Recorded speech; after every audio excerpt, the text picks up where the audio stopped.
Bienvenue sur Seydina Chefola, bienvenue sur la chaîne du Renouveau, bienvenue sur la chaîne où la vérité compte.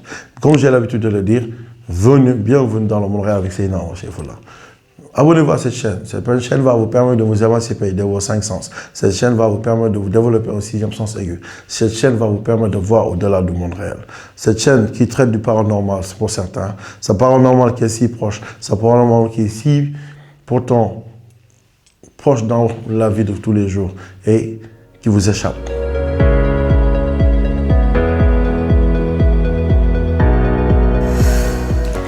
Nous allons parler de l'organisation structurelle de la société des djinns. Comment les djinns sont organisés.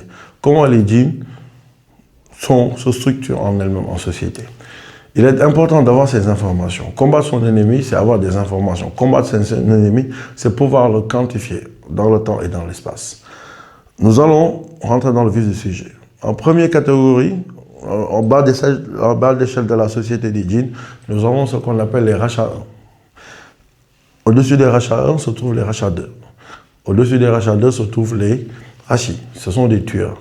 Des tueurs qui sont impitoyables. Des tueurs sans loi, sans froid. Des tueurs qui aujourd'hui, à chaque fois, sont appelés, c'est dans des moments intenses.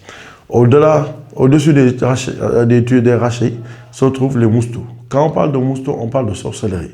Quand on parle de Moustou, on parle des djinns qui sont capables de pouvoir aujourd'hui faire des incantations extraordinaires. Des djinns qui sont capables de faire des sortilèges, des protections, soit de protection, soit d'élimination. Des djinns qui sont capables aujourd'hui de s'adapter par rapport à une protection qu'un autre humain a développée ou une autre entité positive a développée. Au-dessus des Moussous, nous avons ce qu'on appelle les Raf. Un Raf, il a la capacité d'être un soldat, mais aussi d'être un ensorceleur. Il a la capacité d'un super guerrier. Il est un super guerrier. Il a la capacité d'être un tueur, d'être un Rachi à la fois, mais aussi d'être un Moustou. Ce Raf, il est formidable. Saraf, c'est un tueur. Saraf, c'est un ensorceleur. Saraf, il est le maître suprême de ce qu'on peut créer en termes de destruction massive. Au-dessus des Raf se trouve ce qu'on peut appeler les Rafis. Les Rafis, c'est la tête pensante. Les Rafis, c'est la mise même sur la noirceur elle-même.